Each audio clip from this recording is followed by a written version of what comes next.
Hello, Baystock. Hello, it's a good Sunday. It's been a good weekend all weekend long. A couple thunderbirds flying in here and there. My name is Laughing Fox, and I'll be your Native American flute player / storyteller tonight, or this afternoon. Got a nice little, lineup here. I got a bunch of flutes, Native American flutes. And I got about 17 of them here, and well, maybe a little less, but each flute has its own song and has its own story. So I'll be playing flute music and then be talking about each flute as individual spirits, And this instrument is one of the oldest instruments. It's up there with the drum and the rattle. It's about 6,000 years old for this continent. 6,000-year-old instrument right here. They're all made out of like cedar. I have some. They're all just made differently, and I'll explain them as I go along. I usually start off by introducing myself in the Ojibwe language. I had a Sioux brother once that told me, he's like, "You Ojibwe, it always sounds like you guys are singing when you're talking." So I'll give you a little demonstration of some Ojibwe language right now. Pape Wagush Nindigenikaj. Laughing Fox is my name. Misquabi Kong Nindunjaba. Red Cliff is where I'm from. Ninda Migazi Dame. My clan is the Eagle Clan. Gana Waindun, Gakina, Gego, Ga Minigud, Gije Munido, Gayange, Mina Bamadazi. That's a little prayer that I do before each show. It just means take care of everything that the Great Spirit has given us to live a good life. So the Native American accordion flute is one out of pure love. And I'll do a short version of the creation story for it. A long time ago, a young man fell in love with this woman, and he couldn't express himself to her, but he was good at hunting, fishing, gathering. He was good at all these different things, but he could not speak to this woman, his heart's desire. So he had heard by his elders that if he went out and found the Ayabe, which is a huge albino buck that lives off into the west, up in the mountains, if he found this Ayabe, he carried this love medicine. And he thought that if he could find this love medicine and give it to his heart's desire, then she would know how he felt. So he went out on a 4-day adventure, following the biggest set of deer tracks he could in the woods, and he thought to himself, this has to be it. This has to be the Ayabe. And he followed the tracks, and he'd just see it out of the corner of his eye, pull back his bow and arrow, and it would disappear. There'd be nothing. Finally on the 4th day, he sat down, and nighttime, underneath a great cedar tree, the wind picked up, and he kind of heard the night song.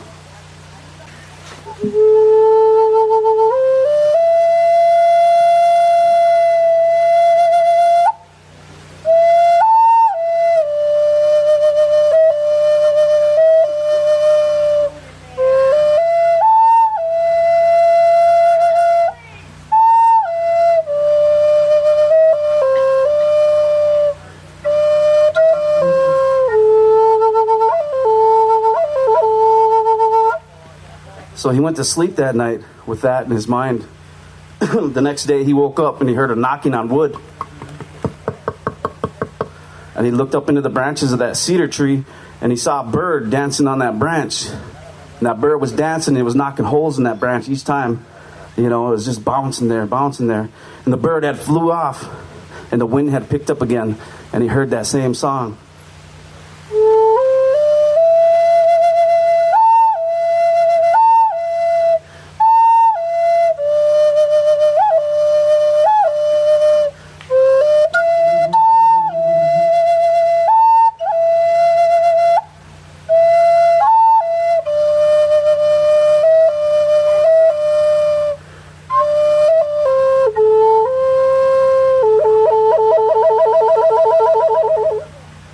When he heard that song, he knew that's what he wanted. That's what he wanted to give to that woman, He's like, that's it. That's the medicine I've been searching for. So he reached up into the branch of that cedar tree. He grabbed a hold of that cedar branch. He broke it off.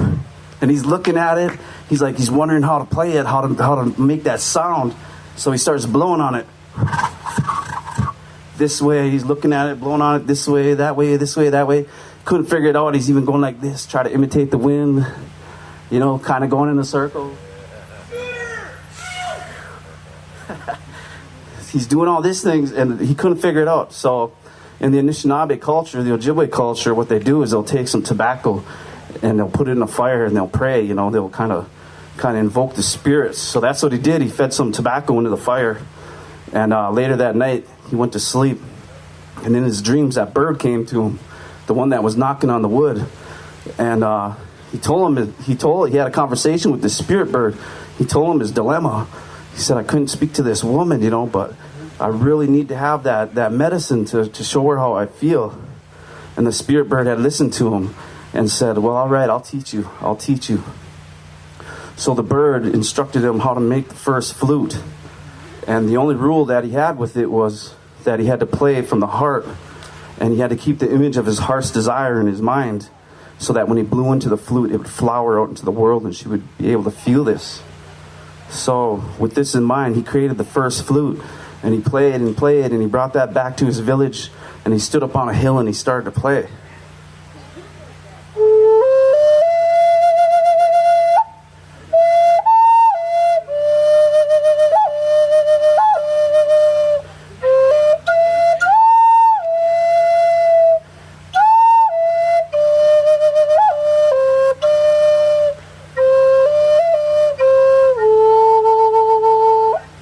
And as he played up on a hill, the music kind of floated down, and there was all kinds of people down in the valley. They were all like gathering things. They were getting ready for the next season, tanning hides, gathering berries, drying out fish and meats.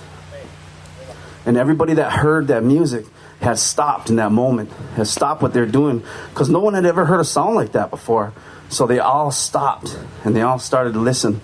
Finally, the music had made its way to the wigwam of that young woman. And as soon as she heard it, she knew instantly that was for her. So she came outside her wigwam, and she kind of looked up on the hill and saw this young man sitting up there playing. And she walked up to him, closed her eyes, and she was just amazed on how much love and emotion he was expressing without uttering a single word. And as he played this song for her, she realized that it was intertwining their spirits together.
Miigwech. That's a creation story of the Native American flute. But, all over the world, people have a flute or a rattle or a drum in their culture, So wherever you go, the creation story is going to be a little different, but it's all based on that one thing that all of us know, which is love, love and respect. And that's something that I think every religion kind of preaches, every religion, every culture kind of has.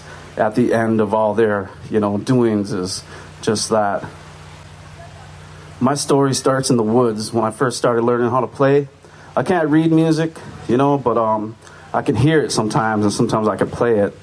And for the first 2 years of my learning how to play the flute, I've been doing it now about 10 years, but when I first started, I spent the first 2 years in the woods. And my teachers were the environment. It was the element. It was the wind through the trees. It was the rain on the leaves. It was, what I surrounded myself with. And for the first 2 years, that's all I did was sit in the woods and listen. And this next song I'm going to play is called Ojibwe Waning, which means squirrel tail in Ojibwe. And when I started to play this, I was mimicking a couple squirrels chasing each other around the trees, and they were out chittering and chattering with each other, chasing them back and forth. And I picked up my flute and I started to play it. And the funny thing that happened is they didn't run away. They actually came closer and closer.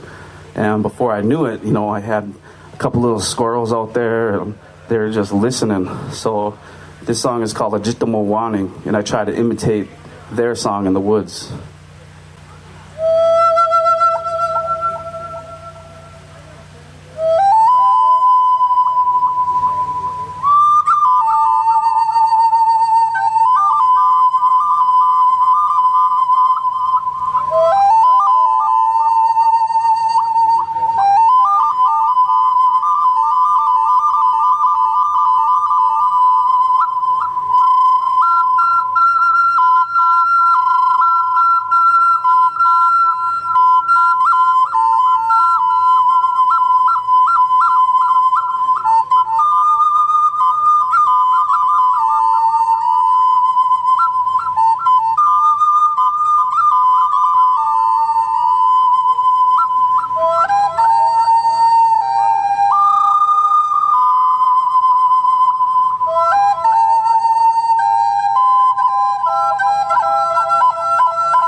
While in the woods in my first couple years, this is another one that came to me. And I don't know exactly, how they come, but I would start playing, and then I would like a combination, and then I would practice that combination over and over again until it became kind of like second nature. Like I said before, I don't know how to read music, but I can kind of hear it, and then I can kind of imitate it, and teachers can be anybody from, a guitar player to, like a squirrel in the woods. So wherever you're getting your influences, that's what you got to let come out. Once it's in you, got to let it come out. So this is another song that I kind of learned in my first 2 years of my journey.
This next flute is a 5-hole flute, and it's more traditional to the Ojibwe culture up here. Most of them are 6-hole flutes, but the 5-hole flutes are the ones that the Ojibwe kind of stuck to. So it's got like a lot older sound. The 6-hole ones are more like southern kind of native peoples of the land.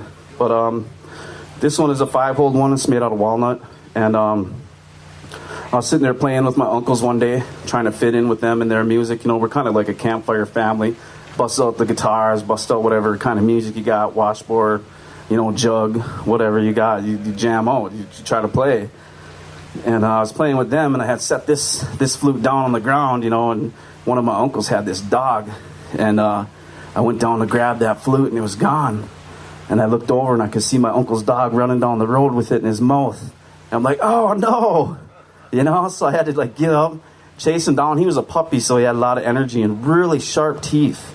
So, you know, you guys can't see it out there, but this thing is just riddled with puncture wounds from that dog's mouth, you know, and I finally got it back from him and looked at it, and it was a little beat up after that. But the song that came from it was different then, you know, because he had altered it. He had given it personality. He had given it a little bit more spirit. I don't know. So this next song is called Onimush, which means the dog, the res dog, actually.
Thank you, everybody. Thank you.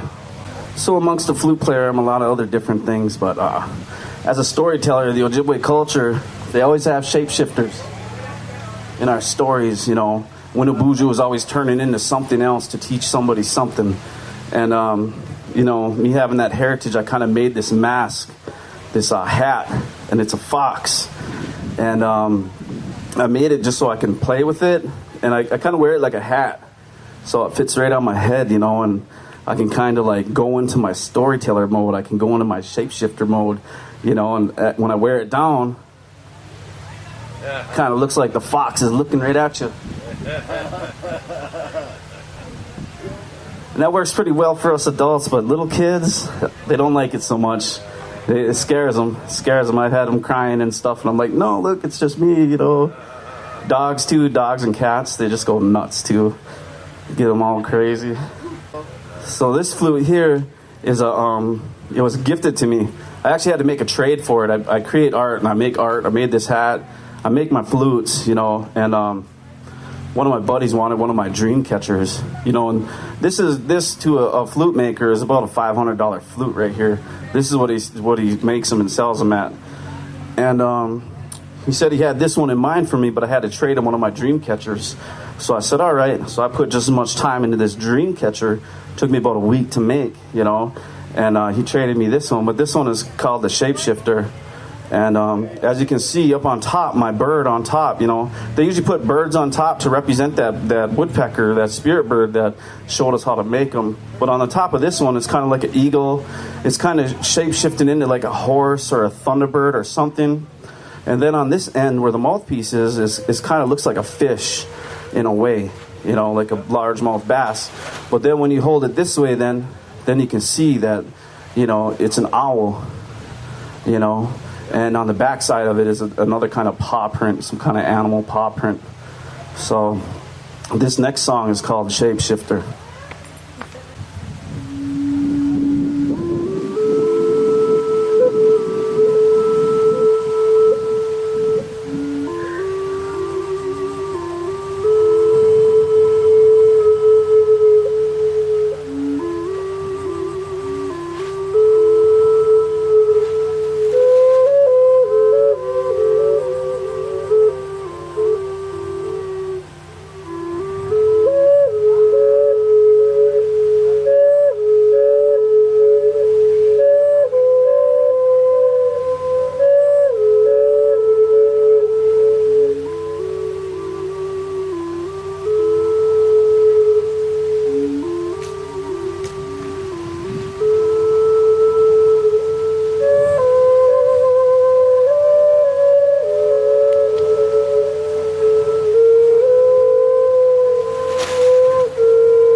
Takes a lot of breath, takes a lot of breathing.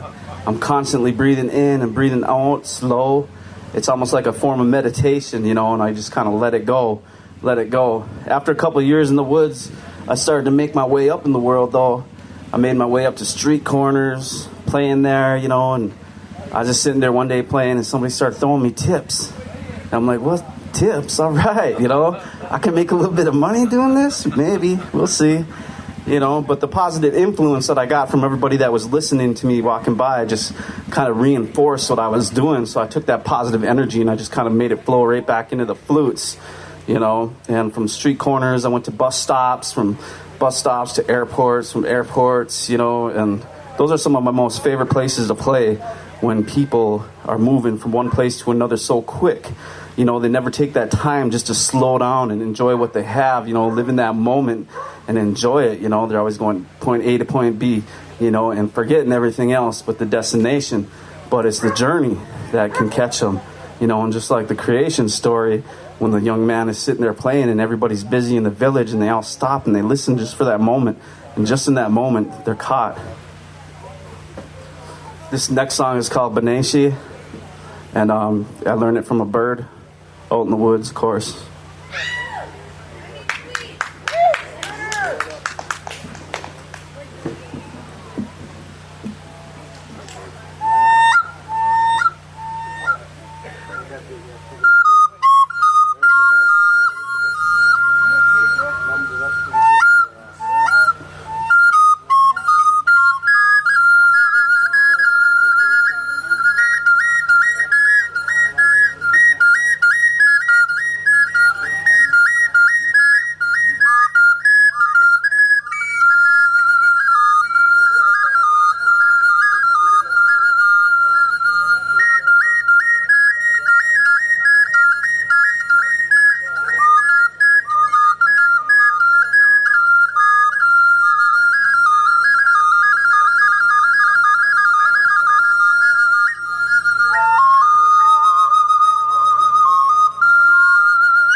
All right, all right. Miigwech out there for you listening.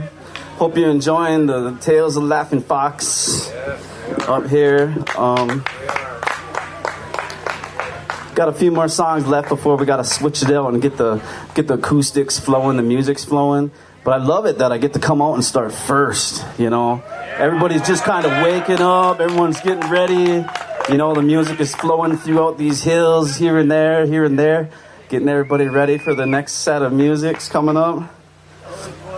You know, and we're all out here for the same thing, all enjoying our environment, all loving each other, you know. And this next song comes from Santa Fe. I learned it down there when I was on my travels. You know, I've been all over the United States, playing here and there, wherever I can.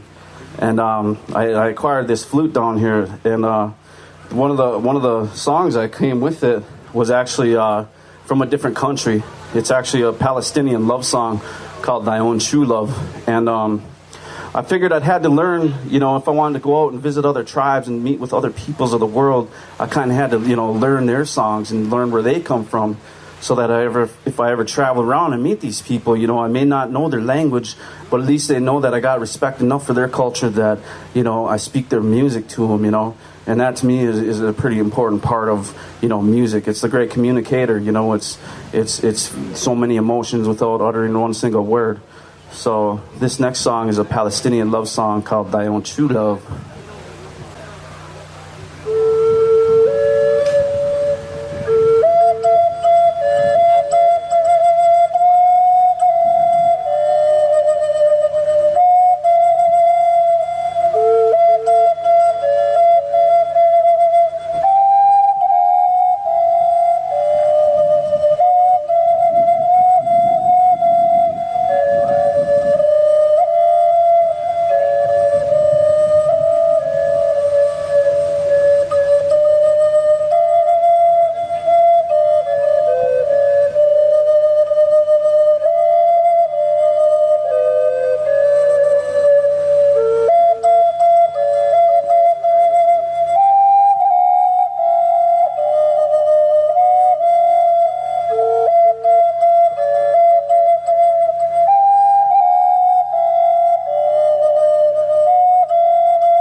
I only got some time for a few more, and then we're gonna switch it up.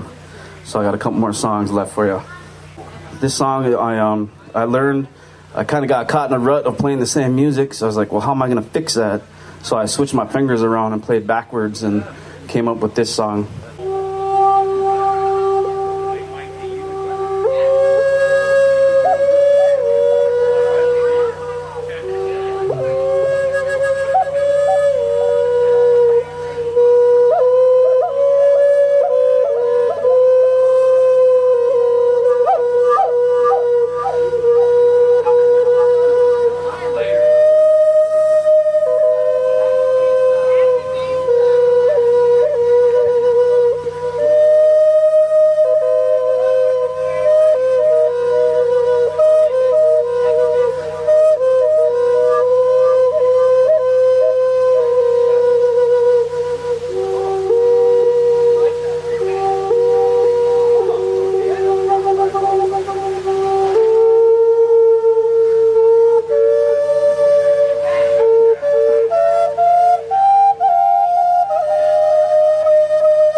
All right, this next song is a double flute, double drone flute, you know, made out of the same wood, you know, but two separate flutes, and coming together they kind of like have this droning effect, you know, and I'm always blasted with it whenever I play it. But this song I learned in a Philadelphia airport while I was waiting for my ride, and I was like had like a day overlay.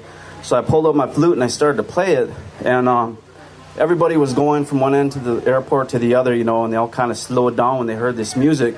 But I closed my eyes, and when I opened them again, I had this ring of people around me, you know, just this circle of people. And as I looked at them, you know, I could kind of tell that they were different, you know, they were homeless folk that were seeking, you know, some kind of warmth inside this airport. But for some reason, this music had drawn them close, you know, and they kind of circled around me. And I felt good for doing that. But after I was done playing, you know, this guy come up to me.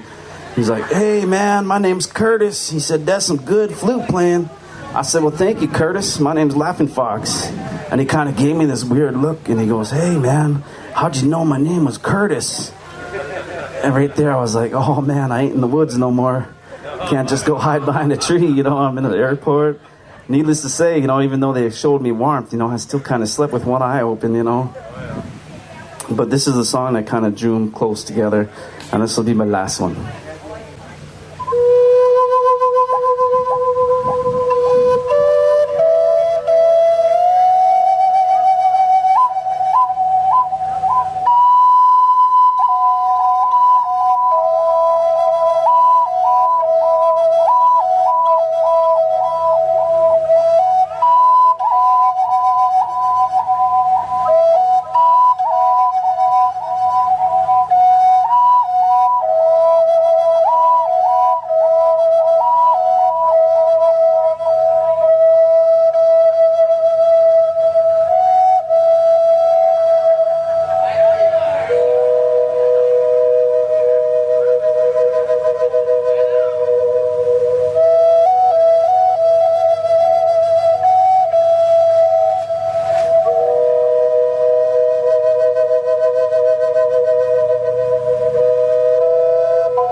Miigwech, everyone, miigwech. Thank you, thank you. Really hope you enjoyed.